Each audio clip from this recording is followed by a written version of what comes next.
drop his gloves with Brendan Shanahan going to the defense of his captain. We've seen a lot of players commenting on the suspensions you've handed down so far, and for the most part, if not all of them, are sounding very positive that this needed to happen, and they're glad you're taking it in this direction. And I'm sure that's all very nice for you to hear.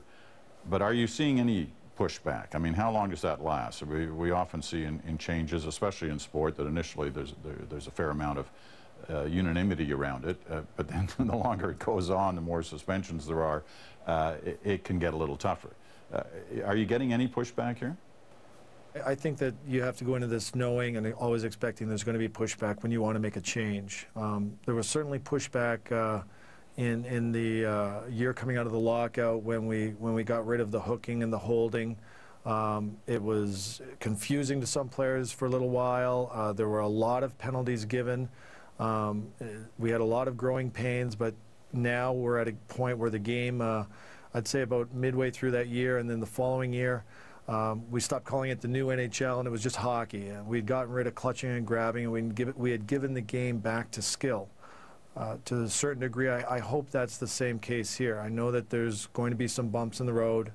A player can give me his support, and that can change once someone on his team or he has a decision. I have a decision that he disagrees with. But I'm determined to stay with it. I've got my goal in mind, which is to make the game as safe as possible. Specifically, I want to see head injuries. I want to see them dramatically come down. We can never get rid of all of them, but I want to see them dramatically come down. And I'd like to think that it's really about the players. The players are the ones that are making the decision to do this. They've, in many ways, I've been given the job to follow through on their wishes, and it's not always pleasant. And I don't think it's a bad job. I just think it's an often criticized job, and that comes with the territory. And I have to have a thick skin, and I have to stick with what I hope is best for the game and the future of these players when they stop playing the game. All right, last question, and it goes back to my first one, I guess, in some ways. When you're doing these hearings, when you're talking to players on the phone, or if you're dealing with them in person, do you kind of flip the tables around and think, I mean, you had a lot of suspensions in your time, and I'm just, so yeah, I mean, I guess you had to be considered a repeat offender.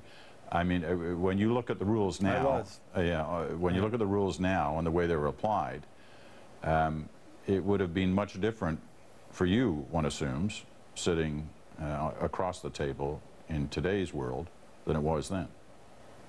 Well, I was on the player side of more than one hearing, and you know, I oftentimes fought my position and